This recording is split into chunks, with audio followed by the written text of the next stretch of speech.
for that.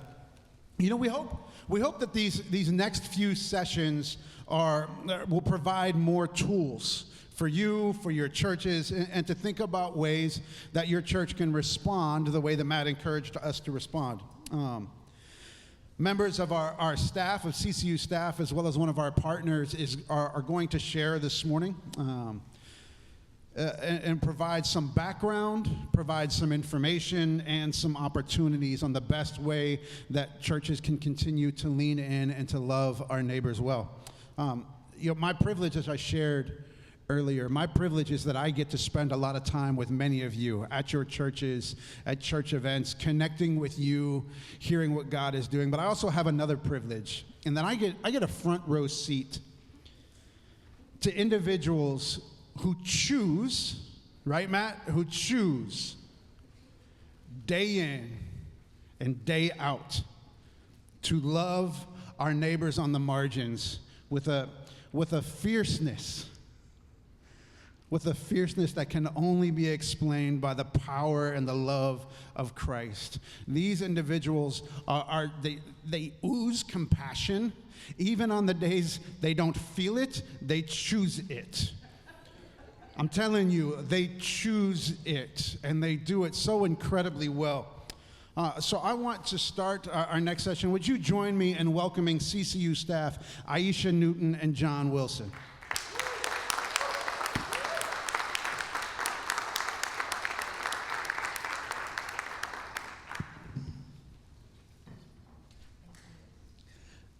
Good morning, everybody. I guess it's still morning.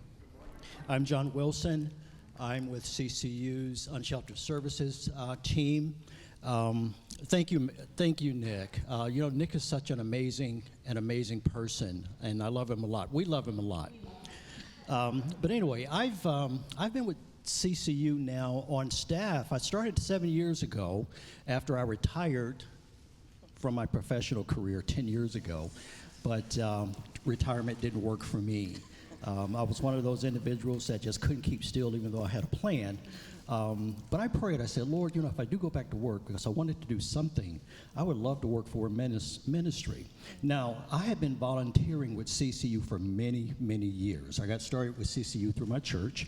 I was involved with the prison ministry and had been involved in prison ministry for over 20 years.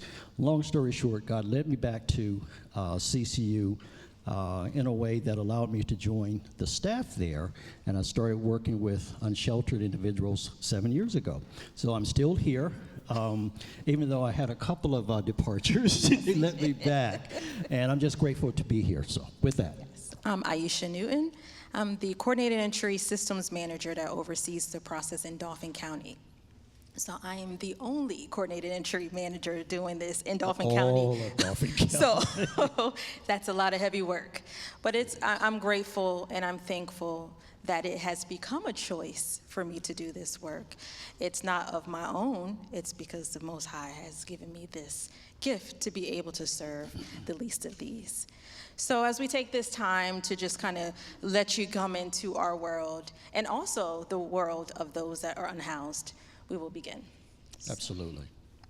So we want to engage you guys. We're not going to stand up here and just talk to you. Yes. We want to engage you in this. And where we'll start is asking a question. Yes. And that question is, when you hear the word homeless or homelessness or the unhoused, what comes to your mind?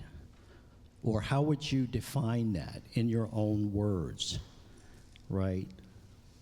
Yeah. And just feel free to engage us. And what are your thoughts on what you think some of the excuses are of why people are unhoused? And we'll tell you in a couple of minutes why we're asking this specific question. Yes, indeed. So what comes to mind? What are your thoughts when you think in terms of people that are homeless or homelessness? Lazy. Okay. No, you didn't say that. Yeah. No, I'm teasing. You know me. Yeah. So that Yes, absolutely is one thing that comes to a lot of people's mind. I saw a couple of hands. Yeah. I'm saying tent city, living in your car after you have lost employment or your house. Yep. Or your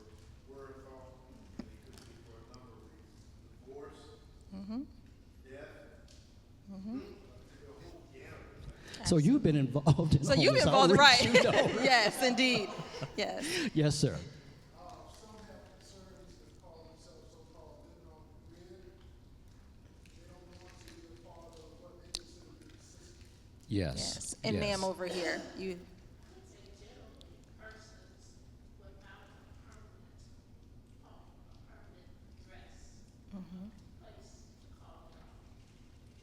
I saw another hand, I think. Yes, ma'am. A garbage bag full of stuff. And I mean that not only physical stuff, but the emotional things.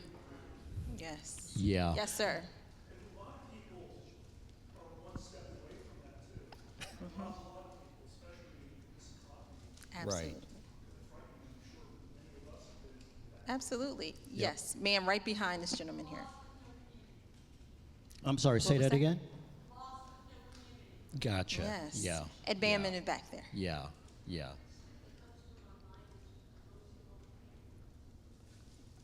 We didn't hear you. You know, I should go out here with the mic. Yes, go on out. Emotional pain. Emotional- Okay. Did somebody else say something? No? Who? Okay. Yes. Where? Drug abuse. Okay. Or abuse. Did everybody hear? Yes. No. Yeah. Unfortunate circumstances like abuse or drug abuse. Got it. Okay. Anybody else? No? Yes, ma'am. Yes. Yes. Yes. Yes, ma'am. Yes. Yes. You want to elaborate on that a little bit? Yeah, a lot of people, we see homelessness and we think of the people outside or the people living on the street, but there's a lot of people who may be in between jobs or just financially, or life has happened that they are now living with family. They are still considered homeless because it's not their Yes. own. Yes. That's some good answers. Yes, sir. The rug pulled out under you, just ripped out violently, and you don't know what to do. All right. Anybody else? We're good? Okay. Yeah, these are some really great answers, and a lot of them spot on. So many of us, like he said, are just maybe one paycheck or two from homelessness or being unhoused. So a lot of the homelessness that we see just within Dauphin County specifically is based upon situational. It's not necessarily from the drug use or mental health that some people may assume that is the reason for their homelessness. Some, and a great variety of them, come from domestic violence. Some of the youth that I see specifically when it comes to just the breaking down of the homes, when a child turns 18, you can no longer live under my roof. So many different reasons of why someone is unhoused. And so I love Reverend Huff's, get to know them, get to know their name, because they all come and have a story. Absolutely. And I love the fact that you said what you did, because there are a lot of perceptions, misunderstandings that exist, right? When we see that person on the corner panhandling, or when we see the photos that we sometimes see where there's ratchet news or whatever the case may be, we see a lot of things. And I'm going to be honest with you. There was a time in my life that I could care less about somebody on a corner panhandling. I didn't care. Maybe I would give them a few dollars. Getting back to prison ministry, lock them up and throw away the key. You know when it started mattering to me? Guess. When it happened to me. When it happened to my son, when it happened to my nephew, when it happened to my brother-in-law, right? When these things started happening to them, and I'm talking about incarceration, I'm talking about homelessness, then all of a sudden it started to matter. I'm going back a lot of years. But I had perceptions, right, about these individuals. They were wrong, the wrong perceptions, but you know what? It's not me, it's not my life, I don't care. So getting back to, I think one of the statements that, and I can get long-winded, so please, Nick, where are you? Wave your hand. It didn't matter to me, but it started mattering when I had a reason for it to matter. And that's unfortunate. I hate to say that because I thought, they're just lazy. They don't want to work. They could do better. But there are so many reasons. And I listed a bunch of them. I'm not going to go through all of them. We're not going to. But you guys have already mentioned some of them, right? The things that happen to people. I met a man that was a former pastor that was living in a tent, right? One paycheck away from homelessness, right? We talked about mental health challenges, drug disorders. There are a lot of things that cause people to get to where they're at. Sometimes it's a breakup, right? Or it's a death in the family. We've seen that. We've experienced that with people. Because one of the things that we always do when we first meet someone, and this is a part of developing that relationship that's been talked about here, is what got you here. That's right. And once we understand that, what's keeping you here? How can you get away from this? What can we do to help you? Yes. So one of the systems that we have in Dauphin County that was designed and developed is called the coordinated entry process. So this process, we do have several access sites through Dauphin County of how which the individual can enter into this particular system. One of those systems is through Mr. John Wilson and his team, through their outreach team. We also have a team that's specifically out there for the youth that triage these individuals and put them in a system, as well as contacting CCU Help Ministries as one of the main access sites. But once they are in coordinated entry, we assess them, we find out where their needs are urgently through that triage process. And some of those times it's through shelter. We're looking at different shelters, and some of the shelters are always full, so they continue to remain unhoused during this process. It's not a quick fix. But what happens is we are able to identify the need of these individuals and their vulnerability. So we go ahead and we get them into our system. There are referrals that are made, depends on the availability that we have within Dauphin County. So right now we only have about 7 participating agencies that participate with coordinated entry. And so hindsight, that's nothing. When it comes to the individuals that are entering in, individuals meaning children, just husbands and wives, or just people that are together. These numbers are the numbers that are over a year's time. So individuals are 1,098. Like I said, that encompasses the children as well. As a total of the household, 609. Unoccupied households are 353, and the family households are 256. So these numbers are real numbers in real time of the individuals that are entering in, and these are the ones that we just captured. There are so much and so many more that aren't even captured because we can't capture them all, or they just don't want to come forth with the information. You can go to the next slide.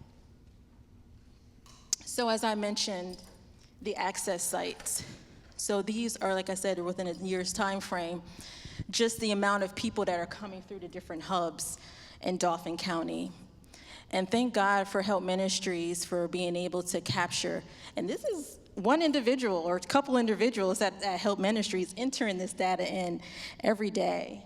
So just imagine the phone calls, the wait that an individual is hearing to put this information in and trying, for me on the opposite side, to solve their homelessness. You can go ahead to the next slide. So this beautiful graph here it shows the pie here. And these individuals are considered the ones that have been referred to the different housing interventions. And so that 60% is the 60% that were successful in a referral to the coordinated entry, and I was able to find different housing interventions.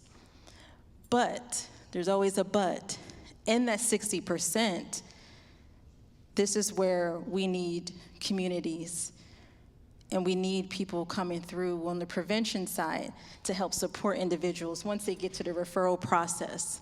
Because sometimes that referral is successful, but they're not successful within the program because of all the different barriers that one may face.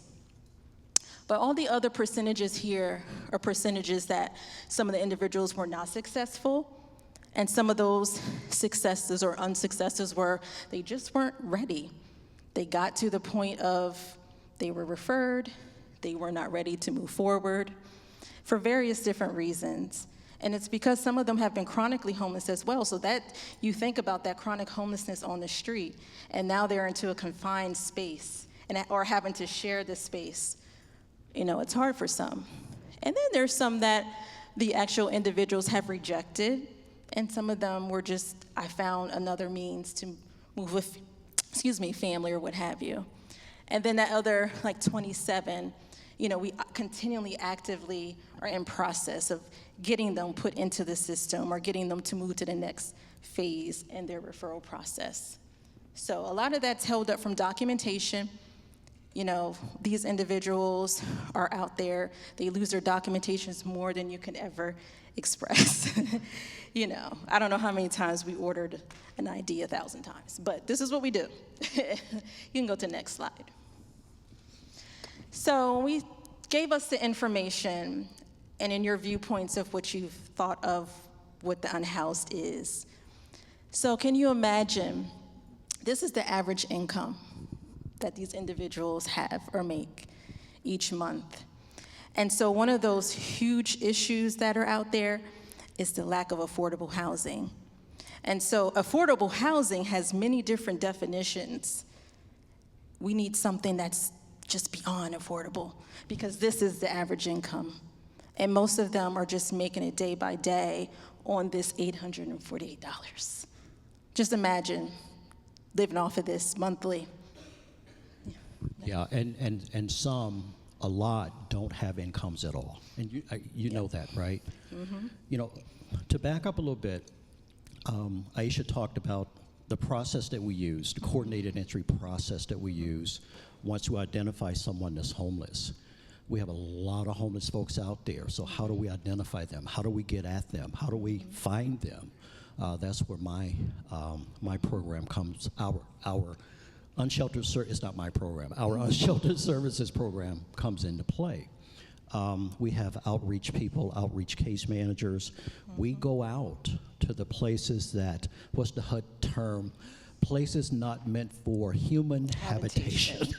Yes. Those are the places we go to, including shelters, right? Okay, so let me back up a little bit further.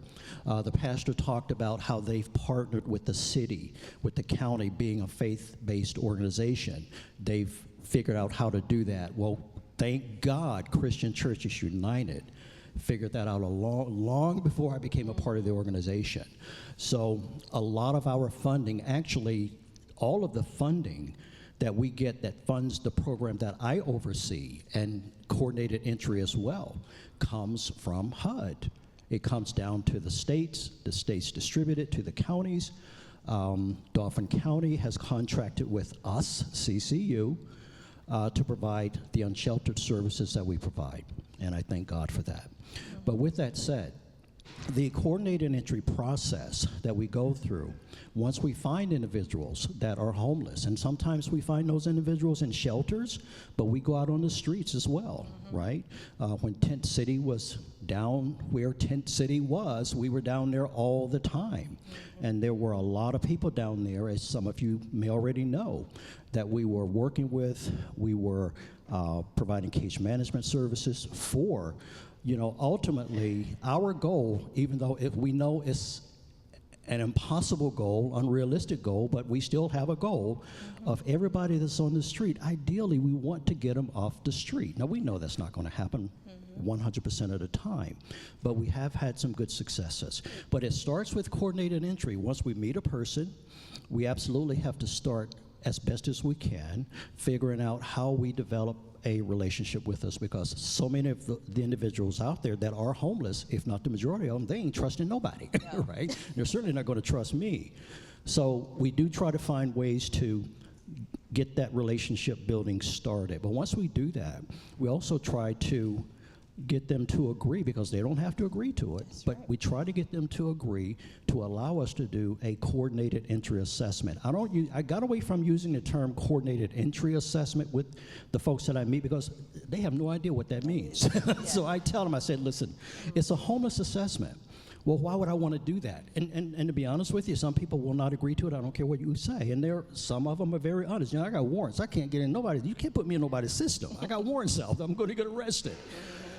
But what we try to explain to people is that once we do that coordinated entry homeless assessment, if nothing else comes out of it, you will be put on a housing, I don't say a housing list anymore either.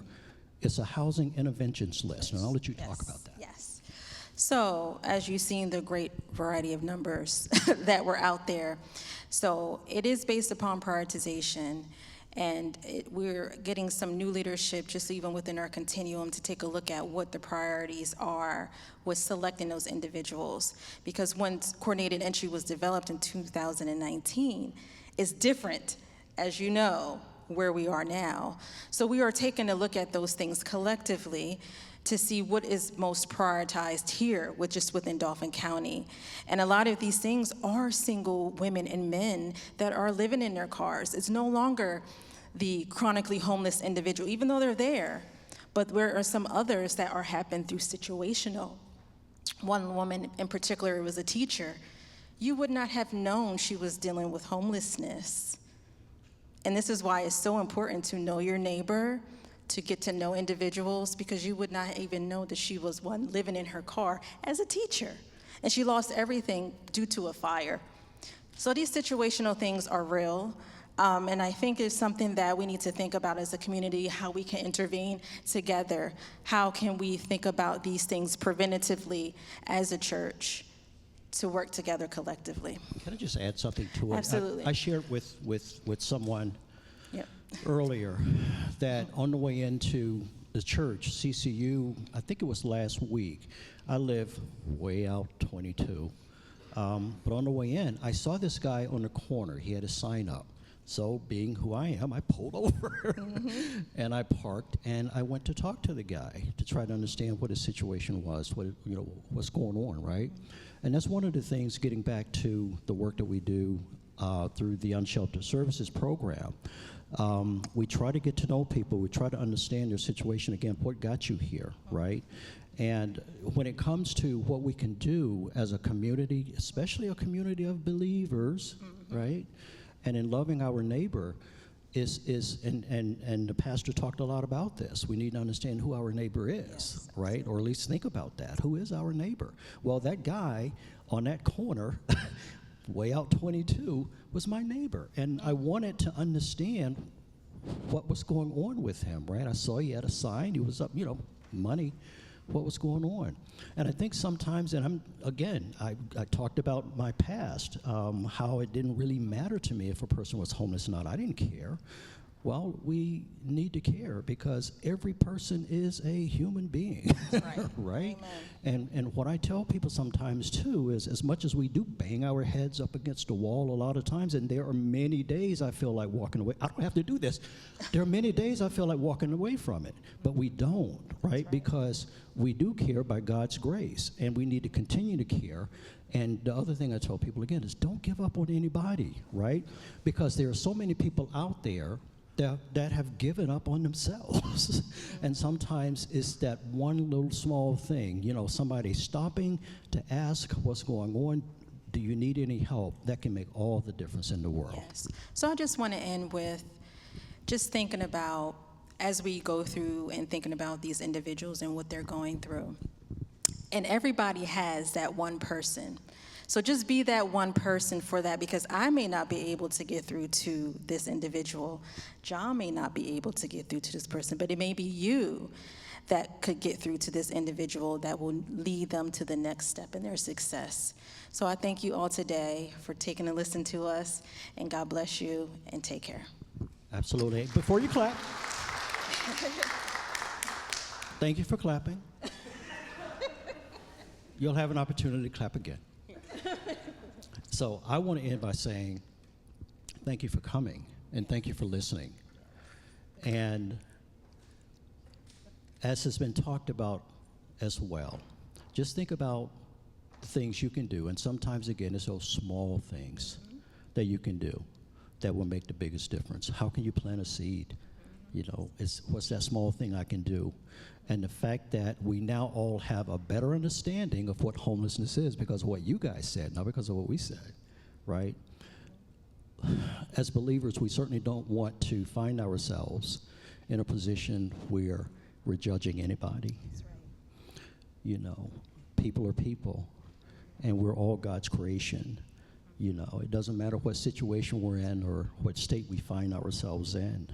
We're all God's creation, and we are to love our neighbors. And the people that are out there without homes, living in tents, living on the streets, right, in shelters, they're our neighbors. But most importantly, they're God's creation. And if we're going to love like Jesus loves, then we've got to be an imitator of him. Amen. So thank you guys, and we appreciate you and everything that you're doing every day. Bless you. God bless you. You can clap again.